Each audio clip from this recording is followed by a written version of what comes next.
This is Radio VTV. I'm your host, DJ Dynamat, and I'm pleased to announce that I'm joined with Matt Leunig. How are you, Matt? I'm good. Hello, old friend. Good to see you. Did I get your last name exactly right? I found out I was saying Wahab's name wrong this whole time. Leunig. Leunig. Okay, so I was wrong this whole time. That's all right. Of Scrape Neat Art. Yep. So, you have a freelance business where you primarily create posters for events. Yeah, I like to call it. Basically, for the last almost 20 years, I've been running my own little illustration studio, where primarily most of my work I've been doing work for bands, doing merch, concert posters, stuff like that. Yeah, which is it's gets you into a bunch of free shows and. So cool. So, how did you get into doing the freelance work and getting the contracts? Well, originally, so when I started, I lived out in the Bay Area, um, and I kind of got into the video game industry. So I was working that for a while. But always on the side, I thought I was going to get into doing comics. I was always kind of doing art, ever since I was a little kid and trying to find the avenue that fit for me. I thought I was going to be doing indie comics. I tried my hand at animation and interned at like an animation studio, and nothing really fit. But I was always the guy that never played an instrument, but did my friends' band's flyers. Um, and then when I moved out to San Francisco, like I'd always kind of had an eye, and I always loved the posters of the '60s, like the San Francisco, the Fillmore posters, and um, I ended up kind of getting a gig to do a poster for the Fillmore.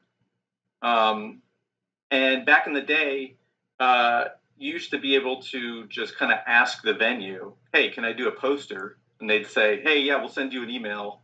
Email the band and ask them." And they just give you the band's info. And half the time you'd have to end up sitting at the table and selling it with them. And most of the time you'd lose a lot of money, and you had to pay for the printing, you had to do all that stuff. But over time, you just kind of keep doing that, and some band will say, "Hey, we're coming back in May. You want to do a poster?" Or, "Hey, our record label also represents this person. Can you do a poster for them?" And it just kind of snowballs, and your name kind of gets out there. You become known as the San Francisco person, for this specific band to do posters. But honestly, I ended up getting a gig really early on with this band Widespread Panic, which is huge in the jam band scene and has like this massive poster following. So like I said, I've been doing posters for 20 years, and my first poster for them was 19 years ago. Oh, wow. So I got spoiled out the gate, and like they kind of helped set me up, and bigger bands kind of saw my stuff. So yeah, now I've been doing this for a while now. So cool. So, how did the Primus thing happen? Primus, they were another band that I had done a poster for. My first Primus poster was New Year's in 2011 or 10. And they were a Bay Area band that we would see all the time around. And I always had this thing where it would almost be like there'd be a gap of 2 or 3 years before my next Primus poster.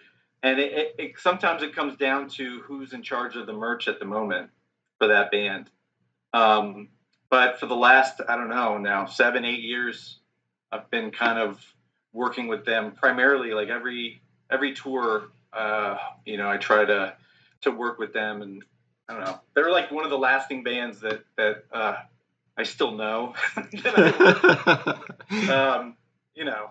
A lot of them, a lot of the bands that I want to do posters for don't exist anymore. So. Ain't it the way? So now you have kind of a West Coast East Coast event that happens every year. Yeah, so I'm part of a group that is out of San Francisco called Trips. It's like TRPS,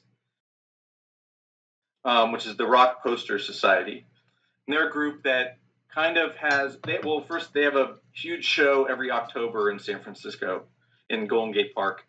And what's different about them is they kind of are champions of the old '60s rock poster artists. For the Fillmore, Wes Wilson, Victor Moscoso, all these names, all the people who did art for the Grateful Dead, who now are kind of older. So it's also a nonprofit where they collect donations, and you can become a member, and the money goes to a lot of these older artists and for legal issues where in the past they didn't get the best deals or the rights to their artwork, or now health issues.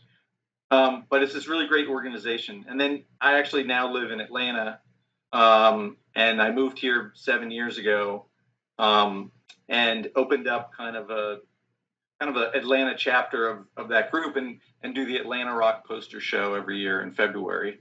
So cool. Well, if you're in Atlanta, check out that in February, and if you're in the Bay, make sure you check it out. It's every no October. It's every October. Yep. And then, where can people find more of your art at?